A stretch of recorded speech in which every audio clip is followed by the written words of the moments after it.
massive seal chasing you.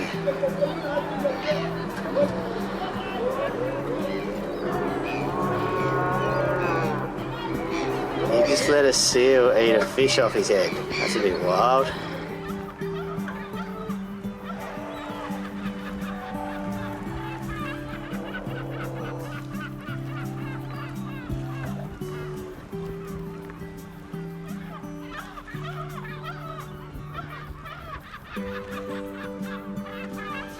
Poo, poo, poo. These ones are the killers. Poo everywhere. Well, hello, good morning. Welcome to Hout Bay. Come pop our head up this morning. Sun's shining, stunning scenery all around, but we must have had a bird on the spreader last night and it has just tainted the deck of Nandji. And for those of you who don't know, bird poo is really bad. It's really acidic and it's not good for your gel coat. It's not good for your boat. Plus it stinks. And I don't want to have my boat covered in poo. So first thing this morning, we got some scrubbing to do.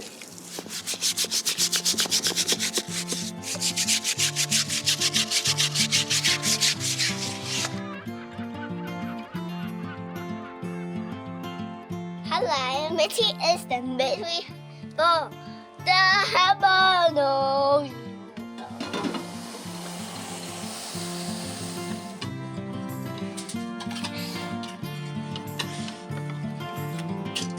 Oopsie.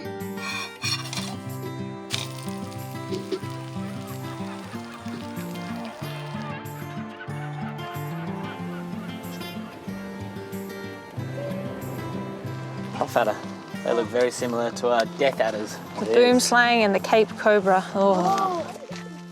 Capetown is amongst a lot of mountains and valleys, and there's some incredible hiking here. It's one of my favourite things to do is to go for a hike, and this trail that we're on, Marley's able to come as well. So we're doing the Chapman's Peak hike. It's just off of Hout Bay, which is where the boat is. Such a stunning day. We've got clear skies and sunshine. It's meant to be around 10 to 12 degrees up the top, but we're moving, so we're nice and warm. What a day. How are you going? Dinner swap? Yep, Mum, super mum. We're flying.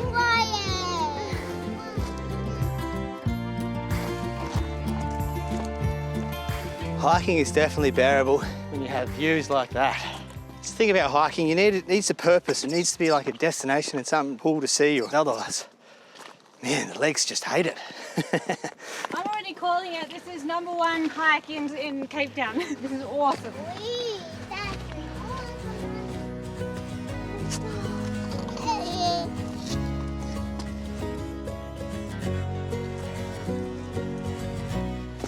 That's so much fun.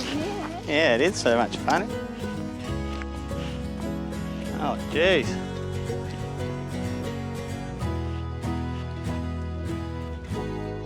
Your snack? What you got?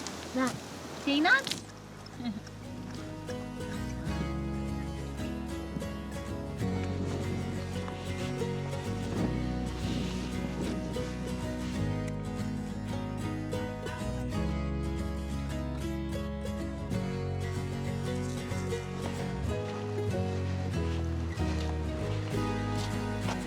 What a view. That's insane. Woo! We made it. We made it. Chapman's Peak. Take it, please. Done. Done. Tick.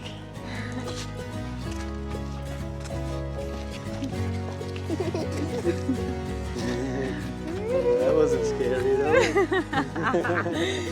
Say hi, Leila. Welcome to Capetown. We are at the top of Chapman's Peak. It's taken us a while to get up here. We're 450 odd metres in the air, carrying a child and a dog. But look at that. Nandji 2's down in the background in the marina there. This is Hout Bay. Capetown's over the other side there. That's Little Lion's Head, you can see. Tableland Mountains out to port side of me. And man, gosh, what a place, eh? It's totally taken us a bit by surprise. Everyone said Capetown is beautiful. They weren't joking. Welcome to Capetown. It's like a 360-degree view, eh? It's perfect. We climbed all the way up here Yeah. with our own legs. Yeah. Not a bad spot, hey? This is awesome. Yep, it is. You got peanuts with a view. Is this the prettiest view? Yep. Yeah. There's so many beautiful hikes around Cape Town. The city is built around mountains, and so there's just stunning views everywhere. Today we've decided to hike the Chapman's Peak Trail. It's about 5 kilometres long. I think it's 5 kilometres one way, 5 kilometres back, but I have to double check. It's just that I've done maybe 7,000 steps already, so I'm guessing it's 5K there, 5K back again. It's about 400 metres above sea level and it's a moderate hike. The weather is getting cooler here in South Africa, but today was a lovely sunny day, so we thought we have to go for a hike, and it turned out really nice, so stoked. We're kind of still on the summit of the peak, and so it's quite windy up here. It's very fresh air, but the sun's nice and warm. This is one of the most beautiful hikes that I've been on, because from the moment you leave the car park, you just have these incredible views. You walk like straight up the hill to start with, and you see ocean views the minute you're stepping up. So it's been really pretty the whole way.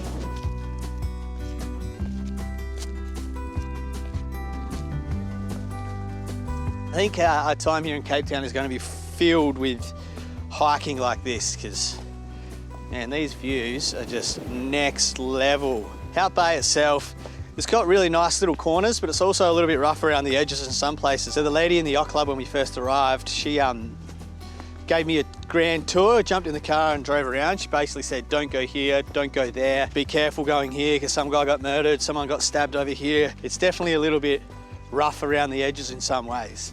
So you do have to have your wits about you, but at the same deal, it's very safe in other areas. So as long as we don't walk around with our camera dangling around, we should be fine, I reckon. No one's going to mess with Bonita. You seen Bonita? Not with Marley around too. Not with Marley around either, our vicious hound dog. Just make sure we're around other people. Yeah, but like it really is just being smart about your choices and decision making in where you go. We had sort of delayed our time to get to Cape Town just because we love smaller little coastal towns, but you know, Cape Town itself, even though it is a big city on the other side, and it definitely feels like a big city on the other side, all these little bays and all the way down Cape Point here, it's just amazing. They really are just little coastal towns, just so close together. So they become suburbs of Cape Town. Amazing. I think we'll enjoy it here. We've only got a few weeks left on our visa, but got to make the most of it. Like, check that out.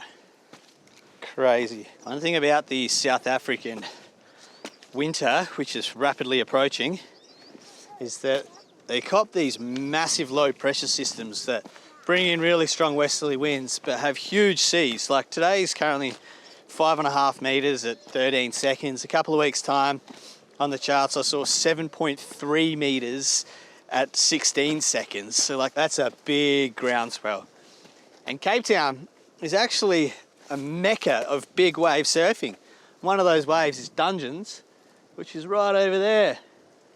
There's no way I'll be surfing it, but imagine a 7.3 meter swell at 16 seconds with people having a crack. Oh my gosh.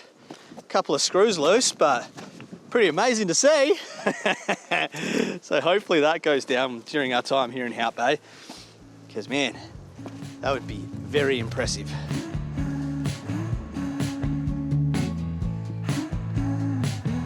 How's someone positioned all these rocks, eh?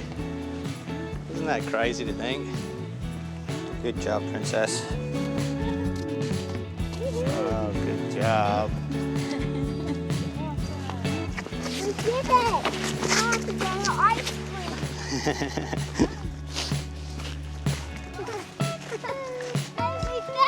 Yay! We did it! Tick! Chapman's Peak! Woohoo! Good job, team. Nice work, Lila. Hey, Nandji! Good job, goat dog. Good job. We have a technical tick now.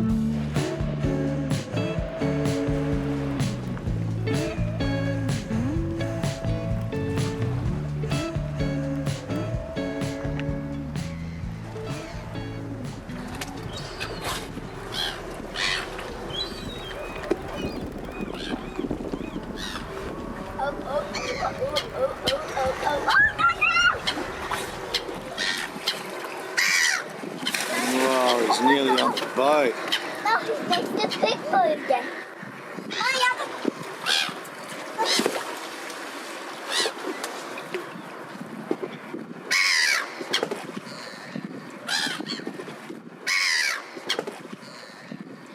This is the condensation. Oh my God. What do we do? This is a new problem. We've never been in the cold. We need a heater. Okay. And we need a dehumidifier. And then it's like... And then another heater. It's on the walls coming down. It's like... It's going to get worse too. Whilst it is awesome having a big boat, but you know, big boat, bigger problems, more systems, more things to break, and the bathtub, this is like just what makes Nandji 2 such a family orientated boat, such a family type of boat, and this is one of the aspects that we really enjoyed when we first checked out Nandji 2. But when the things don't work, like the shower pump out, sort of makes life a little bit hard. Replacing pumps is a very expensive business. You know, each pump's like half a boat bucket. It's like $500. So I just have to manually empty out Talila's bathwater, then I'll pull the pump out and rebuild it, see what's wrong with it. It's not the first time I've had to do this, so I've got a pretty good idea of what is wrong with the pump. But first, remove the water so it doesn't gravity feed out when I take the pump out. Into the man cave we go. And there we have the shower pump out. I actually switched this over when we first bought the boat, because this pump was actually used as a bilge pump, but we went and bought an actual bilge pump. This is a bilge pump, but it's like a slow sucking pump, you know, see. So just got to pull that out and we'll pull it apart. Gross. Gotcha. All right, there she is, the old 50-8880-1000 shower drain pump. It's just like a little diaphragm, so it just goes and it can suck dry. It's like, it is a really good pump. So generally what happens, if it's not clogged, and because it's seized and it's overheating, so it's not spinning. So previously what sort of happened at the very end here, there's the gears. So the brushes and that are at this end, the coil goes through here, and it has a little rotating thing at the end of that, and that's where the gears are. And generally, well, previously, parts of those gears had broken, and so you get a little bit of metal inside all of that grease, and then that's just clogging. It's binding up on the gear, and then the gear can't spin, and now there's that little bit of loose metal. So a few of those gears are missing parts of the gear. I'm guessing that's why it's seized. So I stripped it back. So those gears are in this little bit here. This here should just rotate with your fingers, but I can't even... Oh, there we go, that freed it. So I just crunched it, but I can feel that crunching.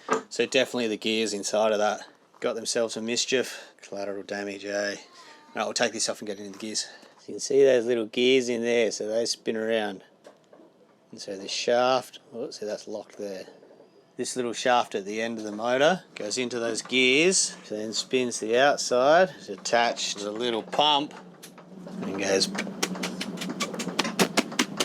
as it spins around.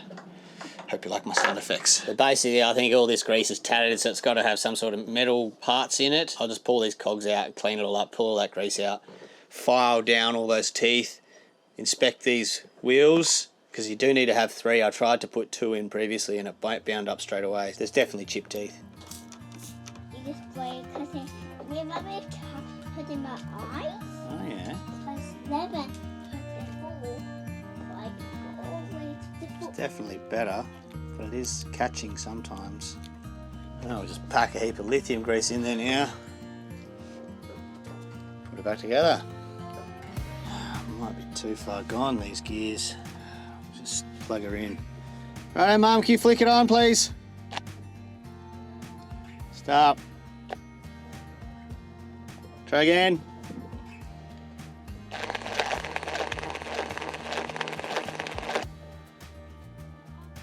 Yeah. Still getting jammed. The teeth might be too far gone. One gear that's missing, like 4 teeth. That's what's catching.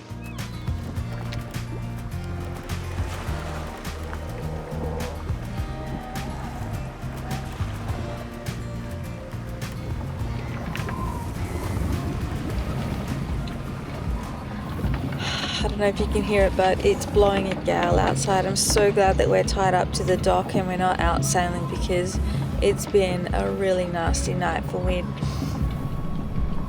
We knew it was coming, so we prepared and put extra lines on the boat and everything, and the boat's tied up pretty tight, but yeah, it's been blowing so hard.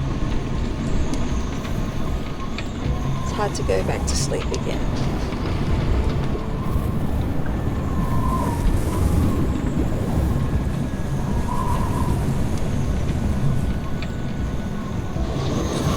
Get wild out here.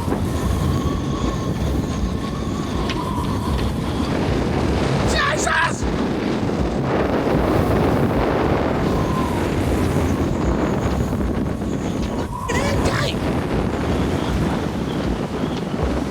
The wind was coming from that way, and now it's coming from that way.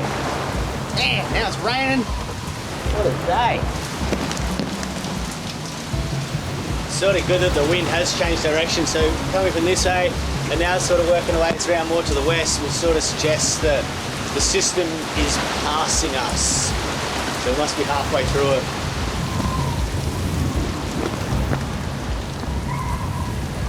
Holy shit, I just got drenched. I think this better describes a winter in South Africa. Oh, the weather's been too good. I'm sure that wind hasn't passed. I'm sure we'll get plenty more bullets coming, but it's sort of nice that the smaller boat next to us isn't leaning at 45 degrees trying to tangle its rigging into ours. Hasn't been that well maintained, so it's sort of got some like broken halyards that are swinging out over Nandji too, but nothing's got tangled up in our shrouds, luckily. Touch wood.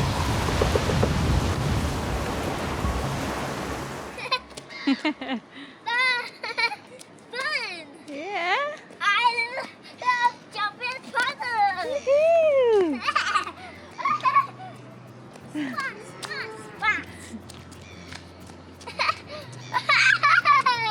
It's been a rainy day today. We've been pretty cooped up inside, so we've got a clear skies at the moment, and so we're heading off. We're gonna go take Tallulah somewhere fun. So maybe trampoline place. A puzzle! A puzzle! Woohoo!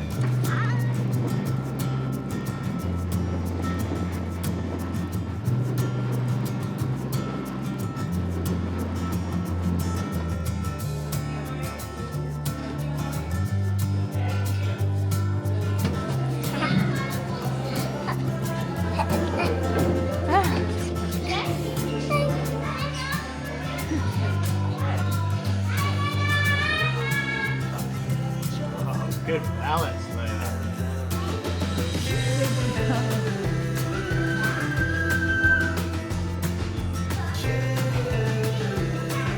Woohoo! Well done.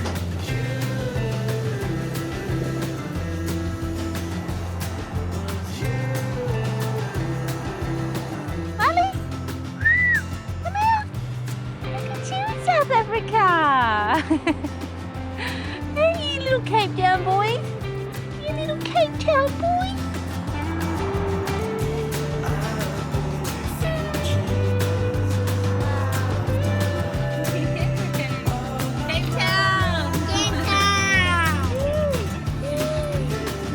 Thanks everybody for watching. We hope you are enjoying our videos from here in South Africa. Please subscribe to the channel, and even better, join the list of frothers on screen by becoming a patron. Thanks everyone, we'll see you in the next one.